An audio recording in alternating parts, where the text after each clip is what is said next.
Jay here, Stretford Paddock. This is the Paper Talk. As you can see, I'm not in the studio. I'm in my kitchen, doing it from my kitchen today. Match obviously later on today. You're going to have the watch along with Joe Smith. I think Ronaldo Brown's on it as well. So make sure you are checking that out later. We've also got the preview of the game that's already up on the channel. So go and check that out. A few stories to get through. I'm just going to do a little bit of a shorter one today, blast through them, and obviously we'll look ahead to tonight's game. So the embargoed bit of the press conference, Erik ten Hag's press conference ahead of the Brentford game tonight was released, if that's the right word. I think that's the right word, isn't it? I should know, I'm a journalist. Yesterday evening, about 10:30, that dropped. So we've got a couple of quotes from there. Now, one thing that Erik ten Hag spoke about was how he wanted his players to perform like robots. There's a piece here, Jamie Jackson's covered it in the Guardian. He says Erik ten Hag has ordered Manchester United to perform like robots and said any player unable to meet his demand for relentless hunger is at the wrong club. Now, that's, to me, music to me ears, to be honest with you. I want the manager to be ruthless. I want him to be able to say to players who are underperforming, if you don't put your ideas up or you're not up for this, you can move on. Because I think there is an element of, not complacency, but some players who aren't performing at the levels you perhaps need them to, if we are going to be serious about challenging for the top honours. I think we've been around that sort of mark this season of a top 4 team, and we've smashed it in the Cups. There's no denying that. We've done really well in the Cups. But in the league, you look at us and you go, our away form in particular, which we've covered extensively, I won't go into, has shown us that we're not there yet in terms of title challenges. And that's where Manchester United should be. So he's right to look at it and go, okay, which players are up for it, which players are good enough, and who can I rely on? And he said here, I agree, we return to old habits.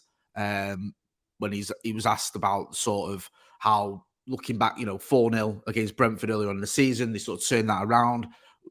He played a big part in that. Obviously, had the players running the next day to make up for the fact that I think the Brentford players had ran on average 14 kilometres more. So he said, I agree, we return to old habits, but I also know there are fluctuations. Persons are not robots, but we have to act as robots, as machines. We have to expect and demand of our players that they match the standards. So when we are not doing that, we are disappointed because that is our job.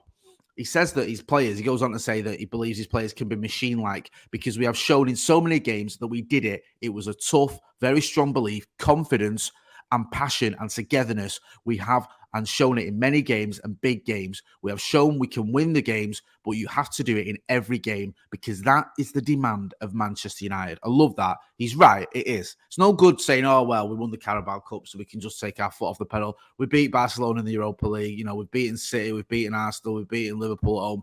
We're all right. We're not. Obviously, you look at where we are in the top 4 challenge now. We're just out of the top 4 since Spurs got that point at Goodison. So that's a challenge to get back into that.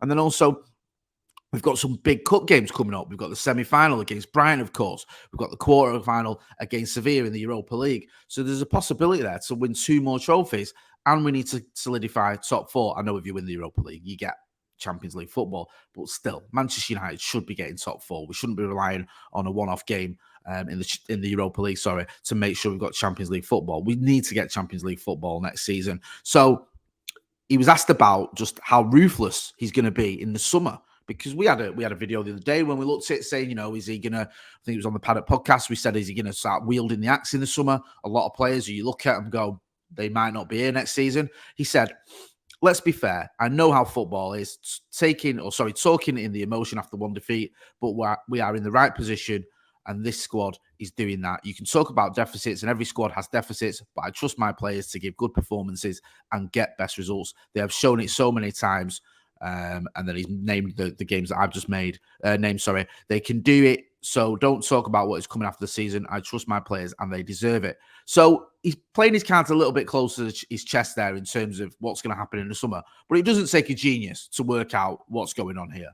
When he's saying, we have to act as robots, as machines. When you look at some of the results, when you look at some of the performances by certain players, I think it's safe to say not everyone who's in this squad this season is going to be here next season. I think that's, blindingly obvious in if we're being truthful, because we know there's certain players who just aren't getting the games. There's players where when they're getting games, they're not really solidifying a place. They're still sort of fringe players. There's some who aren't performing at the levels you need them to perform. So you can understand why he's looking at it and going, I need them to be like machines. I need them to be robots. And why journalists and people like fans like me and probably you are speculating about which players are going to be here next season, because we know we've got quite a few who just ain't up to it. And I don't like saying that because, you know, I like to get behind players. Anyone who watches the channel knows I'm very sort of supportive and someone who backs the players. But you have to be honest. If we're going to kick on next season, then there's going to be one or two players, if not, well, it's going to be more than one or two, who just aren't going to be here. Got a little update on the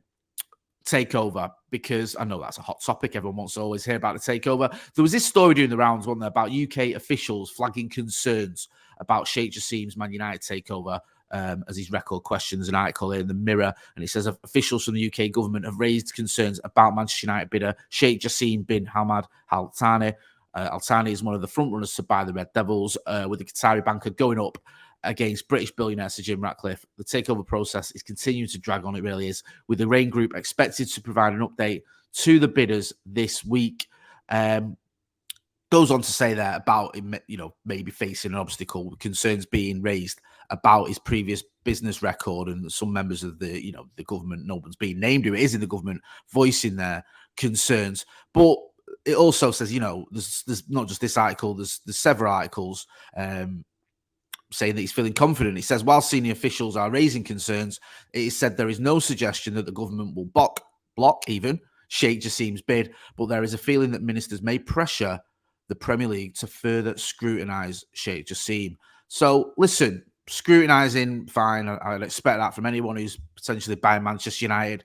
And if he's, you know, if he is going to make all these promises and do the things that he said he's going to do, then there needs to be some proper scrutiny, because we've had that in the past where people have said certain things like the Glazers about how they're going to clear the debt and they don't do it. So it doesn't seem like it's too much to worry about there in terms of whether he's going to be able to buy the club. It looks still like it's going to be between him and Sir Jim Ratcliffe. I know there's Thomas Ziliakis, is it?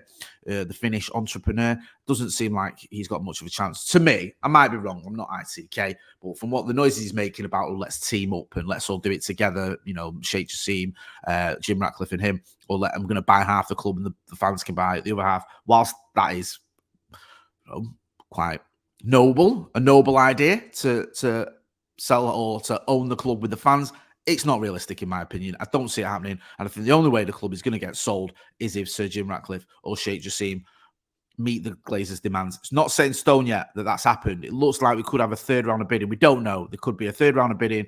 There could be one of the bidders is preferred, but it's the noises are that the Glazers are still short, or the bids are still short of what the Glazers demands, which is infuriating, isn't it? Because the Glazers have put us 900 million quid in debt. They haven't done anything to the stadium or the training ground. We're falling behind our rivals on the pitch, even though Erik ten Hag is doing a fantastic job.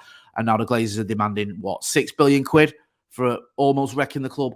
Minging, absolutely minging. Anyway, I'm going to leave it there. Make sure you are hitting like, share, and subscribe. Like I said, the preview's up. The watch along will be on later. Make sure as well, if you've not done, and you want to do a score prediction, film yourself in landscape, like that, and give us a score prediction. About 30 seconds. Let us know what you think the score is going to be tonight, and send that to paddockmatchday@gmail.com. I've been Jay Motty. This has been the Paper Talk from the kitchen. Oh, and in case you're wondering about the weather, it's looking a bit grim out there in Manchester. Thanks for watching.